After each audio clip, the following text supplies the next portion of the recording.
Hello, everybody. Welcome to Urban Agriculture Education Panel. I'm Alex Kudryavtsev, a research associate at Cornell University Civic Ecology Lab. Our lab works on research and outreach related to urban environmental and agriculture education and stewardship in cities. Today, we're especially excited to learn from several community leaders and experts in upstate New York about urban agriculture because it can provide healthy food, other ecosystem services, strengthen communities and social capital, support cultures, empower students, and contribute to educational opportunities. Now, I'd like to welcome the organizer and facilitator of this panel and a member of the Cornell University Civic Ecology Lab, Maggie Gauss. Thanks, Alex. All right, so today's panel is Urban Agriculture in Upstate New York. I have lovely panelists that are going to chat a little bit about urban agriculture and educational inequality. So thanks everyone for coming to the panel. All right, so before we begin, just a little bit of housekeeping. I'd appreciate it if everybody kept their microphones muted throughout the meeting, just so we can keep things clear and let the panelists speak on these issues. And if you have any questions throughout the meeting, please feel free to type them into the chat window. And then panelists will be able to address them as time allows at the end. And if you're not able to stay with us throughout the entire meeting, this will be posted to the Civic Ecology Lab's website afterwards. So you can feel free to check it out in the future. Okay, Maggie, maybe I should mention while we are muted when we don't speak, but it's lovely when people have their cameras on. It's really great to see facial expression and like feedback, visual feedback. Yeah, absolutely. Please feel free to keep your camera on. Okay, so today's agenda, I'll be discussing a little bit of the theoretical framework of this panel, just very quickly. And then we'll get right into it, and our panelists will discuss physical environment and how that contributes to civic engagement and urban agriculture. We'll be talking about effective community engagement, civic participation, and importantly, keeping communities at the center of urban agriculture program design. And then hopefully we will be wrapping up promptly at 8. So getting right into the theoretical framework behind this panel. Urban agriculture takes very many forms, as most of you probably know. There's just so many different ways that it can be manifested in communities. So it makes it a very flexible idea to implement in many communities because of the way that it can be adapted to the different circumstances that are available in many different cities. So if you're looking to implement community gardens, aquaculture, rooftop gardens, CSAs, there's a place for that in the realm of urban agriculture. However, for this panel, we'll be discussing educational inequality in particular. When we're implementing urban agriculture in these communities, often the ways that we implement it are very much reflections of our own personal biases. So several intervening factors occur when we're connecting urban agriculture and this educational inequality. The first of which is civic participation. There we go, sorry about that. So the first of which is civic participation, which the American Psychological Association defines as individual and collective actions designed to identify and address issues of public concern. So the key aspect of civic participation involved in urban agriculture is that it can be used as a way to organize communities and create meaningful social change. But when we're organizing these programs, the key is to keep communities at the center, of course. So mitigating these inequalities is, of course, important to take input and work collaboratively with communities in the entire process of designing these programs.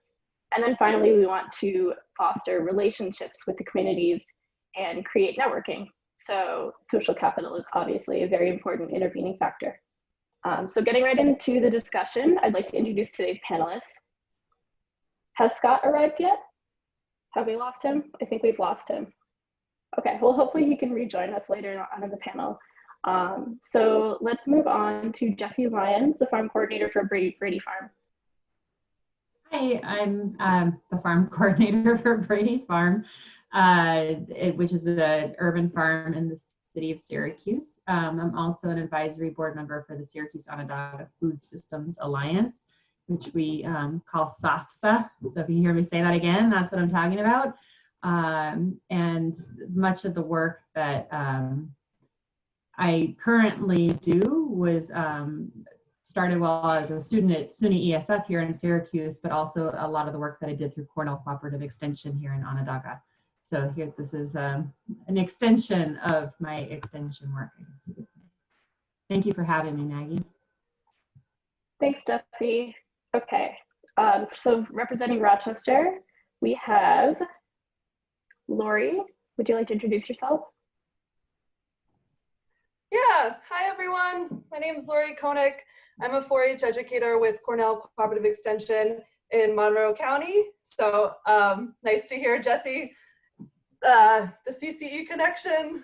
And so CCE Monroe, the purpose of extension is we extend the research that happens on Cornell's campus into the local community in the areas of agriculture, environment, 4-H youth development, nutrition, the whole gamut. And so we are, every county has an extension office, and we're typically, I find a lot of people never hear of us, but when you hear of us, you're like, wow, that's great. So I'm excited to be a part of this panel. So I facilitate programs for community school and after school groups in urban, suburban, and rural settings. I do a lot of different programs, but I have a personal passion for plants and garden-based learning. And I also participate with the Urban Agriculture Working Group in Rochester, which is an advocacy group for urban agriculture in Rochester, connecting a bunch of organizations together and I'm excited to be here as well. Thank you, Maggie. And I'm excited to learn and have discussion. Oh, there we go. Great, thank you, Lori. Oops, technical difficulties today. There we go. And then finally we have Jeanette. Hi, everybody. I'm Jeanette Konzikowski. I'm the Executive Director for Grassroots Gardens of Western New York. We are a community gardening organization in the Buffalo Niagara area that stewards 113 community gardens this year. 103 of those are in the city of Buffalo and 10 are in the city of Niagara Falls. So our mission is to share knowledge, power, and resources to grow healthy food, heal systemic harm, and strengthen neighborhoods through community gardening. We have traditional neighborhood gardens. We also have about 30 school gardens in our network, as well as market gardens and therapeutic gardens. So I'm really excited to be here with you tonight. And thank you for inviting me, Maggie. Okay, so the first topic that I'd like to jump right into is the contribution of the physical environment to urban agriculture programs. So Jesse, as a farm coordinator, can you speak on some of the physical climate considerations that people have to think about when farming in specifically the upstate area? Sure. I mean, some of it's the pretty obvious things that we have to deal with in an urban environment that's around soil quality. So of course, you know, contamination from lead, arsenic, mercury, and other things. And especially for us, while we don't have the same heavy metal contamination, we have foundation. So it's great when you don't have contaminated soil, but roots still don't like concrete foundation. So that changes the pH and okay, it's foundation. So that alone is a major factor. And once you can get past that, which can be pretty challenging, and much of the work that we do at our farm is involved in rehabilitating the soil. Some of the other issues in the urban area, so in the city of Syracuse, is actually the fact that we are in a city and, you know, we can't use a well or a pond, and, you know, we have to have a SWIP, a stormwater prevention plan, and we had to go through zoning. Agriculture is not a permitted use in the city of Syracuse. So we had to go through a whole 14-month-long, well, the Zoning Board of Appeals meeting wasn't that long, but it took a long time to prepare for it. But then once it finally got approved, to be able to be permitted to even grow and be a farm in the city, which is different than a community garden. Community gardens are a permitted use in the city, but agriculture is not. And that is changing in Syracuse, and they're changing the zoning, but that was a major hurdle for us to be able to just simply grow food on the scale. We're 5.8 acres, so it's justifiably not a garden anymore. So that's really been a big hurdle for us. And then some of the upsides to our location, you know, every city is a little bit different, and Syracuse has access to a lot of natural space. And we are fortunate because we're right along Onondaga Creek, and we have a lot of forest land around us, even though we're in the middle of a dense residential area. So we have it's a nice combination of things, but that also means that we have a lot of neighbors. That's great. Like, that's what we want in an urban farm, an urban setting. But we have people constantly watching us. Sometimes that means constantly criticizing us, or wanting to visit or exchange and be engaged. And that's all the things that we want, but those are things that make it really hard to farm sometimes. But we also have issues of I believe, a higher density of pest pressure, because we have so much natural habitat that is home and we are surrounded by it. So there's not space to move, like Swede midge. I can't move my farm a quarter mile away and use organic practices to avoid Swede midge, you know? So there's some really specific limitations around our cultivation practices from pest and pathogen because of our presence in an urban area that I think a lot of farms and larger scale farms don't have to face. Thanks, Jessie. That's absolutely great. I'd actually like to pivot to Jeanette about this, because there's a question here in the chat that's talking about some of the issues with squatting and land rights in Buffalo. So what do you think that regenerative agriculture can bring to the urban environment? What kind of benefits does it add to the urban environment that it may not necessarily very obviously be shown to the outside viewer? Now, I think obviously there's lots of benefits. One of the, and I think the commenter for their point around the long-term struggle to have kind of legal urban ag in Buffalo, and there are various levels in which permitting and zoning is still being affected. You know, we see benefits, obviously health benefits, food justice benefits in the community, the benefit to urban habitat. We just installed a new community garden right next to our headquarters on the east side of Buffalo. And it's been, you know, a whole probably 10 weeks right now that the garden has existed as a garden, that the raised beds went in. We immediately put in a pollinator buffet, and already we have so many birds and bees and the monarchs coming, and just to like see that transformation of the natural space, right, and what that's going to mean for our crops that we're then able to share with the community. For us, because all of our community gardens are different, all of our urban ag looks a little bit different depending on which garden you're visiting. And so, you know, what we really see that difference, it can be people are learning how to grow their own food. Sometimes the garden doesn't have as many gardeners as it does harvesters. So we also have the benefit for the people in the neighborhood that where our headquarters office is with the new teaching garden there, we are across the street from 2 apartment complexes, high-rise apartment complexes that are group homes. And so the veterans that live in those group homes maybe aren't interested necessarily in being gardeners, but every day they're coming over and interacting with the garden, interacting with the crops. I had a whole conversation yesterday about all the various ways you can cook collard greens. And so I think that's the other benefit you see, is that community conservation that happens along with urban agriculture. So there's both kind of the food benefit, the benefit to the natural habitat, and then the community benefit. You know, people that haven't gone outside the city to see farms in the suburbs or in the rural areas might not know what it looks like. I get asked all the time if we're selling crops, and people are always shocked and grateful when I tell them they can come in and harvest for free. That's fantastic. Yeah, absolutely. So communities being involved in agriculture is obviously something that people need to continually emphasize as they create these programs. So with that in mind, Lori, you do a lot of educational work with CCE. How do you make communities feel comfortable with interacting with your urban gardening programming and curriculum? That's a That's a great question. So I think a huge piece is probably something that will get emphasized many times tonight is the community needs to be involved.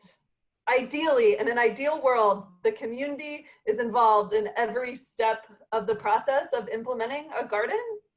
And in the design of gardens, there's many ways to make gardens accessible and inclusive, using multilingual language on signs, having bright colored signs with pictures, having raised beds where people can reach them at every level, and just making gardens that are inclusive spaces for everyone based on no matter your gender, race, your physical, cognitive abilities.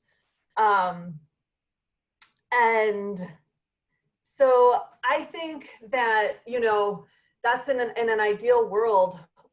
When I am doing a program, say if I'm taking a group of students or a group of young people to a garden, involving them. 4-H is all about hands-on learning by doing. And so not saying, no, don't touch this, no, don't do this, but really gardens are a place for fun and learning and just trying to encourage curiosity is what I would say. That's fantastic. Yeah, I completely agree. It's very important to keep the community engaged, touching, feeling, you know, interacting with every natural area that's available for them to interact with. Okay, so Scott, have you been able to connect with us yet? No, okay. We're gonna go ahead and move on. So I want to shift gears into our second topic of the evening, which is engaging communities in urban agriculture. I'd like to go back to Jeanette for this. So part of your organization, Grassroots Gardens, their mission statement states that they want to strengthen neighborhoods. So how do you go about doing that? And what are some of the best ways in order to strengthen neighborhoods through your urban gardening efforts? Sure. So we consider ourselves a community conservation organization as much as we do a land conservation organization. So we have, as I said, right now, this season, we have a record 113 gardens registered because of coronavirus, about 95 open. The rest were school gardens that we haven't been able to physically access yet. But each of the gardens is kind of built by and managed by diverse communities. So the benefits are really determined by those diverse communities, right? So we have very kind of traditional large neighborhood gardens that tend to be led by the seniors in our communities. So matriarchs and patriarchs of their block clubs are often the same people that are what we consider our lead gardeners, like our primary volunteers in the garden. Those gardens really create and kind of foster a sense of social connection in the neighborhood so that the neighbors come out of their house, they meet each other, they get to know each other in the garden. We find that they really encourage cross-cultural connections in the garden. Buffalo is a sanctuary city and had, until the current administration, really taken in a lot of resettlement of refugees, as I know many of the upstate communities have. And so the gardens are another place where people can kind of come and cross-culture pollinate, as well as just get to meet people on their street. Our school gardens, we have about 30 school gardens in the network. And just like Lori said, those are places where, you know, kids are coming to learn in the garden, and the garden really becomes a living lab for them to participate in and apply their schoolwork. We have our youngest gardeners are pre-K students at one of our Montessori school gardens, you know, and it's really so interesting to see kids that have had school gardens, for example, in like the Buffalo public school systems. We have some kids that might go from like a school like Bennett Park Montessori, which is our pre-K to 2, and then they might go to a primary school that has a school garden, and then to a high school that has a school garden. And so those kids grow up with a school garden in their network now that we have so many. I think for them, there's that obviously that benefit of kind of environmental awareness from a young age and being in an urban space where they have access to green space at school and then maybe in their neighborhood as well. A lot of the youth we work with have not had fresh produce before cooked for them or had it raw at home. So, you know, we try to find fun ways of engaging kids. Like we have bike blender smoothies. So we'll go out to the garden and we'll make smoothies with the kids out of kale and spinach. And then, we also have market gardens in our network. And so those gardens, people are learning to kind of how to be their own business people. Maybe they're not quite ready to have an urban farm. It's kind of a stepping stone to a CSA model or an urban farm model, but it gives a chance for someone to kind of have that safety net. So we have, for example, a garden with Journeys and Refugee Services, and they have a farm called the Brewster Street Farm where they have a CSA, and the program is now 6 years old. And so as some people have started kind of graduating out of that program, maybe they don't feel confident enough in their English skills or their business skills to start their own urban farm. The community market garden is a nice way for them to have some profit for their family from the sale of the fruits and vegetables in the market garden. So we also have gardens like that. And so that provides a benefit, an economic benefit, obviously, but also skill building. And then finally, this year, we opened our first 3 therapeutic community gardens. And so because of COVID, they're kind of in various stages right now, but those gardens are expressly for healing purposes. So they are all growing food, but like one is in a domestic violence shelter, one is within our youth detention center, and one is in a foster home for pregnant and parenting teens and their children. So the gardens in those cases are there as a teaching tool, but also a place for people to go and have peace, maybe have counseling happening within the garden. And so we're really trying to provide kind of a holistic approach to how community gardening can be seen. Great, thank you. So I do want to touch on school gardens in particular because you provided so much valuable information on them. Jesse, we've spoken earlier in the summer and you've mentioned some of the very specific issues that some of the schools around the Syracuse area have had, especially during the pandemic, but general school garden issues too, involving janitorial staff and maintenance and things. What would you say is the biggest challenge of integrating these school gardens with the urban school systems that are already existing? Yeah, and I guess I would speak more broadly. So I previously had some experience trying to support schools seeking to have school gardens, but more recently it's been trying to work with teachers in schools who would like to have experiences at our farm. And so they're kind of 2 different things. But the nutshell is the will of administration. And most of the schools are not adequately supported by their school principals. And so things like you mentioned, the janitorial staff. I mean, multiple schools, it's well, we can only get water if we bring a hose through the window into the sink. That's fine, but the janitor won't permit it. All right. That's a huge problem. Like, so a principal ought to be able to tell a janitor that this is a thing that needs to happen, that is about the curriculum and education for an entire school. It should not be the will of a single staff person that would make it inaccessible for kids to have access to a garden. So, but that has to be the will of an administration to make that happen. In the city of Syracuse, there's a lot of shuffling of principals. So you have a janitor who's been there for 30 years, but a principal who's often not there more than 4 or 5 years. So that's a very specific problem that has come up with almost every school garden that I have tried to interact with in the city. There's also just the site challenges and the seasonality of it. The one school that had been successful on a very small scale was because it was an experiential learning school. And it was a public school, but they were dedicated. That was their model, was about experiential learning. So the staff were dedicated to that model across the school. That was an expectation. And then more recently at the farm, people assume because we're next to a K-8 school that the farm is actually associated with that school, which it's not. And it's a little tragic because after the first year, we have been unable to engage that school because the principals have changed and there has not been teachers. So their position is that for us to engage with them, me being the farmers, have to come up with curriculum that is adaptable to their school programming that fits into their testing rigor. So if we cannot do a specific form of curriculum engagement that can be tested for, and that is solving their issues with the New York standards on testing, then they don't want to make room for us to include that in their day-to-day schedule. So that testing need that teachers have to respond to is just, it's tragic. So, but again, in that situation, it means that the administration is not willing to support teachers to find flexibility. There's a million ways you can apply farming and agriculture to the testing standards and what kids need to learn to get to a test, but there has to be support for those teachers. And I don't think it's very fair to put the burden on the farmer to come up with that. And I do see Chris Watkins' comment here about ag in the classroom, and we've tried to work with him. It still comes down to the will of the teacher and the school to want to receive that. And I guess just another note is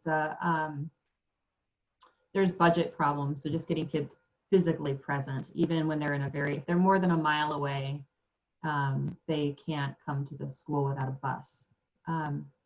Where we have had success on the flip side, we have one charter school that is working toward being an agricultural focus, and it's a high school, and they have brought the kids out, and so we've tested that. It's a new charter school. And the other is a public school that is a technology-based school, and that was amazing. They came out to the farm, they learned AutoCAD, and they applied building greenhouse benches to their whole year-long program for 2 different grades in the school. So this was an intensive applied learning. They learned design skills, they learned AutoCAD, the math, the calculations, and then they came out and physically built it themselves. So there's an example of, when you have a good match of curriculum and the willpower of teachers who are willing to think differently about that environment, it could be hugely successful. Also, when we have had some of the teachers who could walk the kids across the street to our farm in the summertime, that was the best. Those kids flourished, and the kids who could be hard for me in the classroom were like, all the things we say about the beauty of ag and education. They're natural leaders, their environment and perspective changed, and how they interacted with their peers and their willingness to learn was a completely different experience. So I really believe in it, but there are lots of challenges to getting the kids physically out into that space. That's fantastic. Thank you, Jessie. It's very much, there's definitely lots of hurdles when it comes to interacting with urban school districts and school systems, often very political challenges. But I did want to quickly jump to Lori because you have lots of expertise in experiential learning. So how, in your experience, how has community been able to benefit from experiential learning as opposed to different, more traditional types of learning? Yeah, that's a great question. So many benefits. Where to start? I could talk a long time about it. So experiential learning, hands-on learning so 4-H is a youth development program, and we are underlying at the heart of any program that Extension does, 4-H does, is it's a learner-centered approach. It's all about building life skills and caring about the people first is the core of all of our programming. And so we are, so many ways to go with this. So experiential learning, just basic. So research has shown that people retain about 30% of what they see and hear, 50% of what they see as a demonstration, 70% of what they do as a simulation, and 90% of when they do the real thing. So, getting to experience the process of growing your own food in a garden setting, this can inspire pride, develop a sense of ownership and a sense of responsibility in young people and in people in general. And it's kind of nice when you have community programs, you can break away from some of the restraints of traditional classroom learning, as Jesse was just talking about some of the challenges and some of the pushback you can get from administration or from people that don't buy in. That being said, I've seen incredible traditional learning in the classroom where you can have hands-on learning in the classroom as well. But it's nice when you take it to the community, you can get away from some of those constraints. So yeah, I think that's what I wanted to say about that. Lots of benefits. Thanks, Lori. Okay, so I do want to shift gears now to keep this moving. So next we want to discuss a little bit about civic participation and social capital, specifically involved in the way that we can design our urban agriculture programs to incorporate as much community benefits as possible. So I want to shift to Jeanette. So because you manage so many gardens in the Buffalo and Niagara Falls area, do you see any really significant social benefits that have been brought into communities, specifically depending on the different types of gardens that you're running? Do you see different benefits in different types of gardens? Absolutely. You know, I think we are a 100% community-led organization. So what that means is we don't go into a neighborhood that has a lot of vacant lots and say, you know, we're going to put a garden here. The community has to come to us. Grassroots is turning 25 years old this year, so we're no longer at a place where we really have to market ourselves. I mean, we've had kind of this explosive growth. We had just 6 years ago, we only had 40 gardens. So we've grown from 40 to 113 in the last 6 years. And that's because people see the gardens, right? And so you were driving around the cities and you start to see the gardens, and people call them all the time if I'm out working in a garden and say, you know, how do I get one of these? And they call the next day and we give them an application when the application is open for the season. So our model is really a community-led model. I think in terms of the benefits, again, that really depends on the community that's starting it. So for example, we just worked as a response to COVID-19, and as well as the same time it was happening, happened to be the week that George Floyd was murdered. We had a new program that was launched that was driven by one of our gardeners, Gail Wells, who's a longtime grassroots gardener, and she founded a program called Buffalo Freedom Gardens. It's kind of outside of a typical community garden, because what we did is we brought residential gardens to people in their homes. But to me, you know, and a lot of people said to me, well, that's not a community garden. I mean, isn't building a home garden kind of the opposite of what grassroots is about? And I'm like, to me, you go where the community is. And so if our community can't get out physically because it wasn't safe in March and April to do that, you know, and we were really limiting access to our gardens only to our gardeners at that point in time, early in the pandemic. So we brought the garden to people in need. And the decision was made, and the model for this was to be focused on Black, Indigenous, and people of color communities that were the recipients of the gardens in the corona, you know, kind of our zip codes in Buffalo that were hardest hit by coronavirus, but they also were connected to mentors who were also Black, Indigenous, and persons of color. And so that the model really was people being connected with people that looked like them from their cultural background and could connect as gardeners and have a very culturally specific way of gardening together. And so Freedom Gardens kind of came out of that. And we also have, you know, with our other gardens, for example, with these therapeutic gardens that we're operating now, you know, we're seeing already, just as the gardens are getting started, so much different kind of community benefits. So our garden, we have a garden that's about 10 years old, a vegetable garden at our youth detention center. And the garden there really has changed quite a bit in the last 2 years. So the garden, because the youth detention center was kind of transitory, right? Kids would be kind of in transition as they were waiting a court date. They would be there for 30 days or less. So their interaction with the gardens was really limited to the time that they were at youth detention center. Now, because the New York State legislation has changed to raise the age, they now have a residential population for the first time. And so that residential population of girls 16 and 17 now have more interaction with that garden. What we're doing to expand it into a therapeutic garden is we're taking what otherwise on the other side of youth detention center was this vacant lot that the youth described to me as cement with a half-dead Christmas tree. And when I went to look at it, that's pretty much what it was.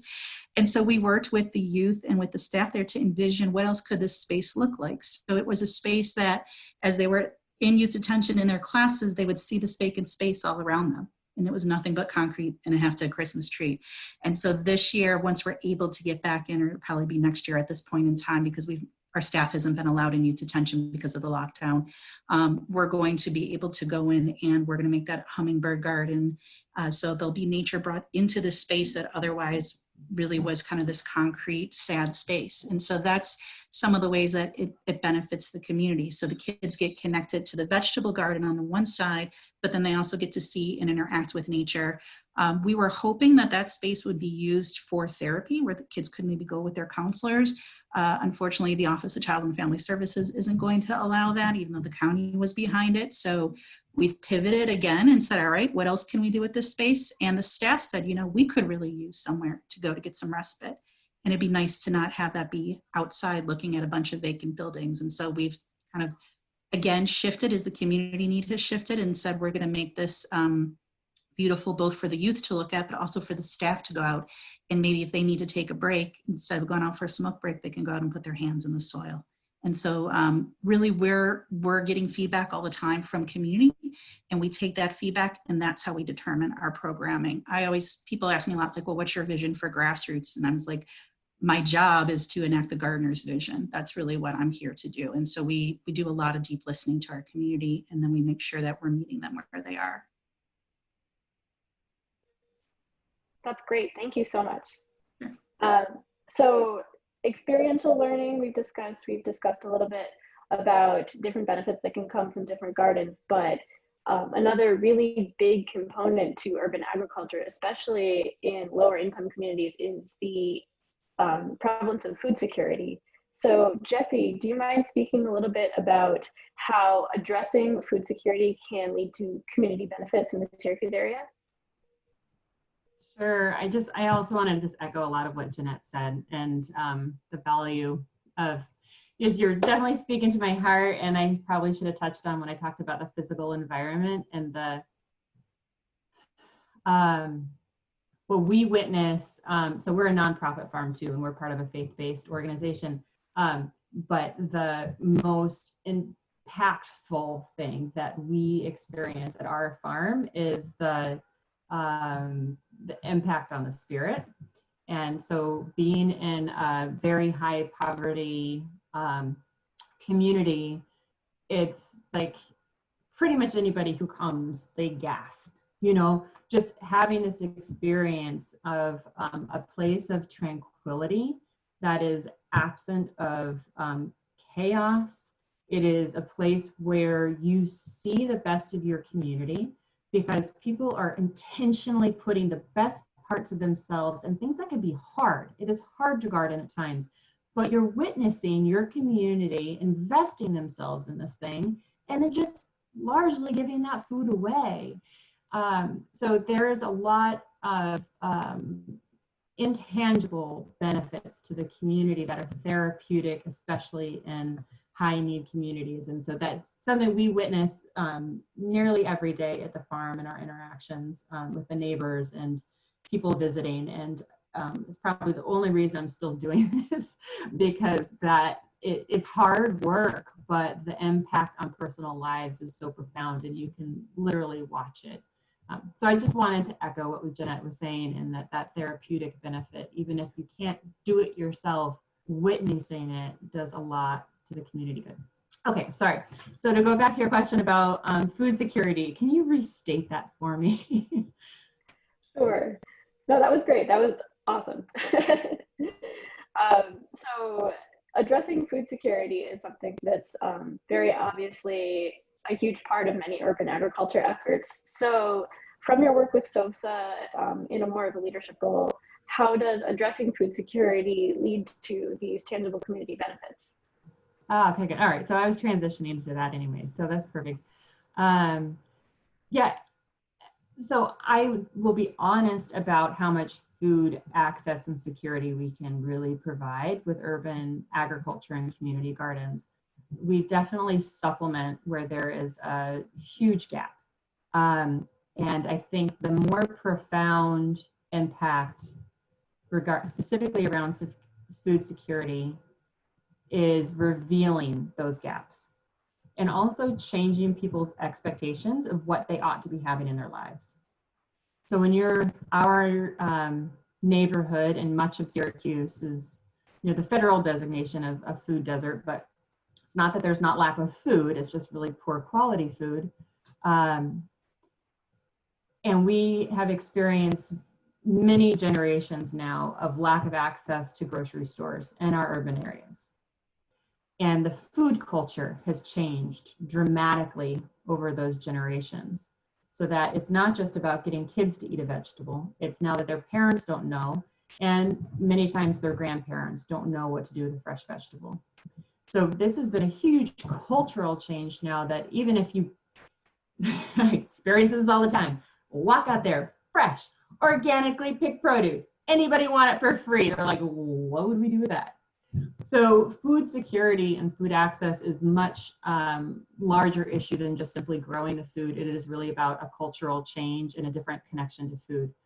So much of the work of the farm, so being such a large space, but that we are also very involved in many other community organizations and have a lot of community partnerships.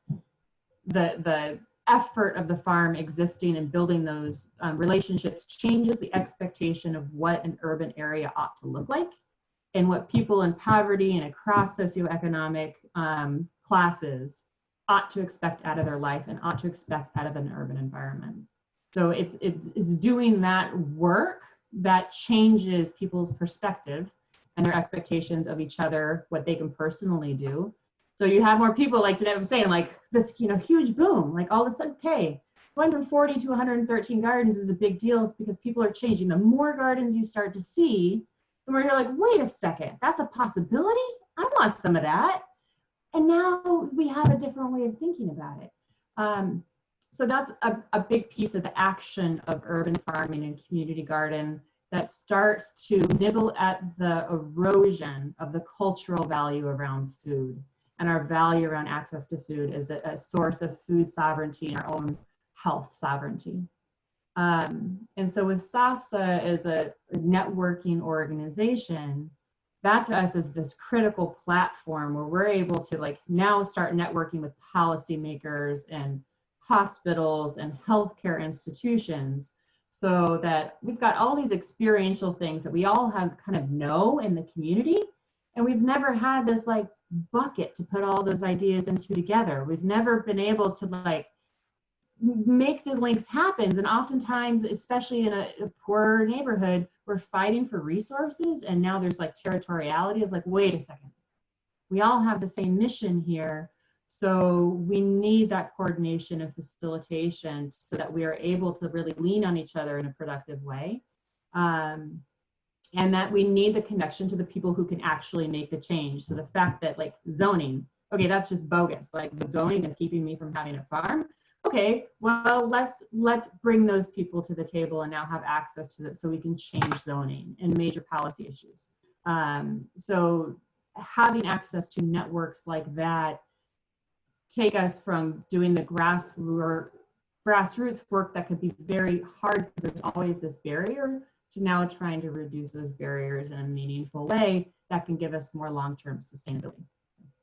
I'm sorry I ranted for a little. I had a few things to say there, sorry. That's all right. It's good conversation, it's great.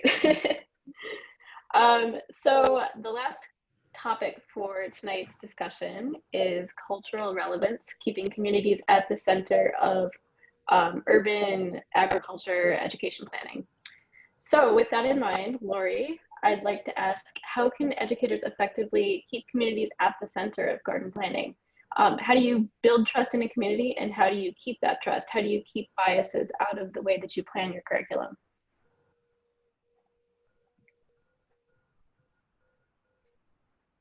Yeah, that is a great question. And I think about it all of the time. It's very important to think about. So making sure that your programs are culturally relevant, you're avoiding bias, you're inclusive. The key thing is, you know, representation from the entire community. So there's many pieces to that. So we've touched on, Jeanette touched on this a little bit about when she was discussing different gardens and having garden mentors with people from the same culture, the same groups, to work as mentors. Because if we want to inspire people and show them that they can do this, they can produce their own food, it's helpful to building that trust is easier, and it's important to have that modeled from people that look like, that are from the same communities that you're working in. And so to keep bias out of curriculum, I think it's really important when developing curriculum, you test it, you pilot it with different groups, the groups that you want to work with. Also, remembering that curriculum is just a guide, so you take pieces of it, and it's more about, it's the bigger picture about creating inclusive environment. So creating working agreements at the start of any program to get everyone's voice, especially when working with young people and getting youth voice, very important. And yeah, could you repeat the question, Maggie? There was a lot of pieces in there. Sure. How can you keep communities at the center of your garden planning? How do you build trust, and how do you maintain a program that doesn't have biases leak into it? Yeah, so I think fundamentally, I heard this term for the first time, popular education, which is something I believe and I've been practicing for a long time, but I never heard of the term popular education. Really, the philosophy that everyone is a teacher and everyone is a learner. And I think it's very important when doing programs, the first step is anchoring people to that topic, relating it to their everyday life, wherever that connection can be, is a huge first, is an important step. And understanding, you know, it's a process, and reflection is very important. And understanding you're not, you know, you might not get it right the first time, but like reflecting, and every time you do a program to think about how could that have worked better, and getting input from the people that did the program, and having them be involved in future programs, connecting it. And yeah, I guess another piece is making sure, you know, everyone from the community ideally would be at the table of decision making and having a voice. So, I mean, you know, if you think about, I think this panel is fantastic, and I'm so flattered to be here, and I'm excited to hear these stories. They're incredible. I also think about, you know, everyone to this panel is bringing a unique perspective. We all look the same. Scott has left. So he was our one different person. And so I just want to encourage, you know, this is a great starting point, and continue these conversations, and remembering that we want to try to include all voices, all members of our community. So I mean, CCE, Cornell Cooperative Extension, we're a predominantly white organization. We acknowledge that, we own that, and we're striving to change it. So yes, thank you. That's a very valuable point, and this definitely needs to be part of a very more in-depth and a longer conversation about a lot of the systemic issues surrounding urban agriculture, especially as we're talking about communities, underprivileged communities. So with that in mind, I want to talk a little bit about environmental justice. So I will pivot to Jeanette. Especially being the executive director of a large organization, how do you keep your programming adaptive? How do you take the needs of the community and translate those into valuable programs?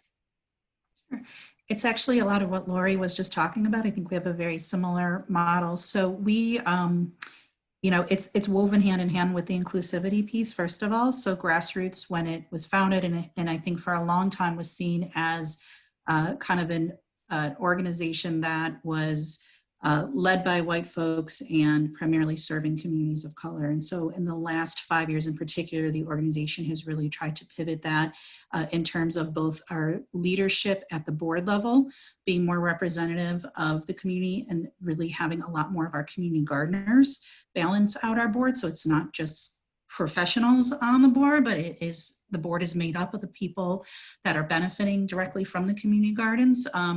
We also have been implementing, and this has helped with our organizational decision making, we've taken very direct steps to assess the organization and make the necessary changes. So we've undergone a lot of training on racial justice, including implementing the racial equity impact analysis tool across the organization. And that was kind of the starting place for us and how we changed the way we started making decisions within the organization from kind of a justice framework. And so as the board and the staff have become more diverse, you know, some of the feedback we got during that assessment process was that we needed to relocate and be more accessible to our gardeners that, for example, did not have private transportation. So as our gardens kind of shifted geographically from the west side of Buffalo, which had historically been more Latina and Caucasian neighborhoods, to African-American neighborhoods on the east side of Buffalo that then became kind of more new American neighborhoods as the influx of refugee and immigrant families came into the city. You know, we saw the shift in who was gardening and who had access to us as a gardening organization. And so last year we relocated our headquarters to the east side of Buffalo. We now have 50% of our gardens on the east side of Buffalo, and they tend to be our gardeners that are least resource. And so we wanted to be more accessible. So we're now on a major bus route. We also have shifted the way we do distribution. So it's no longer like a first come, first serve with donations. Like there's always deliveries available to people that don't have transportation, things like that. So we've really across the board tried to look at everything from our daily operations to our leadership to our policies and making those kind of structural changes in the organization. And I think all of that is informed obviously by what we hear from our gardeners. And so the way our organization is set up around decision making is community committees. One of the changes I made when I came on as executive director is I opened all the committees to the public. So not even just to our gardeners, but anybody in the community that wants to benefit Grassroots can join a committee. The only committee we have that's closed is the executive committee of the board. Even our governance, you can, you know, join as a community member. You won't have voting rights if you're not a board member, but you can come and voice. And so the committees, we have almost too many. We have 9 committees a month that happen in the organization. I participate in all of those, but that's how I hear and get that feedback on what we need, right? So tonight we had an events committee that's planning our fundraiser. Wednesday night we have our gardeners committee. We have a land stewardship committee. We have a finance committee. We have a development committee. We have a nominating committee. So the committees do the work of the organization, and those are our volunteer gardeners, it's our board members, it's our committee members from the community, and they really inform where we go. We realized it was time about a year ago to also update our mission, vision, and values. We had a merger with our sister organization in Niagara Falls in 2016. We became a land trust in 2017. And our mission was still the mission of Grassroots Gardens of Buffalo. It didn't reflect our community in Niagara Falls. It didn't reflect our land trust that we were growing. And so, you know, a lot of people would have just sat down with a couple of board members and knocked out a mission statement. And instead we spent a year doing focus groups, working with our gardeners, surveying the community to hear what they wanted out of us. And so we've revamped our mission, vision, and our core values. And we reassess those every year with our gardeners to make sure that we are staying relevant to where they are and what they need from us. Great, thank you. Yes, absolutely. I'm so glad that communities are being so involved in the planning of these urban gardens. So that's the last formal question that I had, but there is a question in the chat about food sovereignty for Jesse. Can you speak to the role of community gardens in food sovereignty beyond food security, especially given the autonomy gardeners are given in determining what they grow? Yeah, I mean, I think food sovereignty and autonomy is part of food security, and it goes back to those issues of cultural preference. You know, if I also working with a lot of the refugees, like the image of new Americans and refugees being present in the grocery stores in the United States and being faced with like the shelves of processed foods and like, what do you do with that, you know? But then also coming into the garden spaces and some of the refugees that we've worked with, it's things like stupid stuff like the size of the summer squash, our zucchini. They're like, what do you do with that? Like, we grow them this big. Like, why would you pick that so small? You know, it's like, well, it's a different variety. And even long beans. Johnny's does not carry the ethnic varieties of long beans that refugees actually eat. It's wonderful that Johnny's Seeds is making efforts to carry varieties of long beans, but I know that they are not the varieties of long beans that are eaten by the new Americans of our community. And so it's a lot of that food sovereignty is also about seed saving and making sure that you have culturally appropriate sources of your plant material. And, you know, it's like, I only know what I know. So a lot of that work, and again, echoing Lori and Jeanette, is making those connections with communities so that you know that you're getting the specificity around plants that is really valuable. But some of that is also around the culture of growing and how, yeah, Baker Creek also has really nice varieties and probably more specific varieties than some Johnny's that are useful. But many of our neighbors in the refugee community have those sources of seeds. You know, it's just you have to have that relationship with them too. But so the growing practices and that cultural practice of how does this thing grow? Is it growing up? Is it growing down? Is it growing out? That's also part of that cultural sovereignty. So for me, the food security is like, if you're not growing a thing that you know how to prepare, then what's the point of having it? And it's very hard for people to access that. So even food pantries, you know, and that's across the board, like pick a cultural group. If you're going somewhere for emergency food and you're not receiving the thing in the box that you know how to prepare, and that's a problem for us. Like a lot of the foods, okay, I don't grow kohlrabi. That's not true. I'm gonna grow kohlrabi this year because of Sweetmage, and I'm gonna convince people that they might like it. But we don't typically grow kohlrabi because nobody knows what to do with it. So why would you expect people to spend money on kohlrabi when they don't even know what to do with kohlrabi? So that's just something that we are trying to face and address, and to be authentic about what food access means, because it has to be about what people want. So food sovereignty, so for community gardeners, just giving them seeds or seedlings isn't enough if it's not the thing they know how to grow, they know what to, or how, you know, what to do with it once they have it and that they actually want it.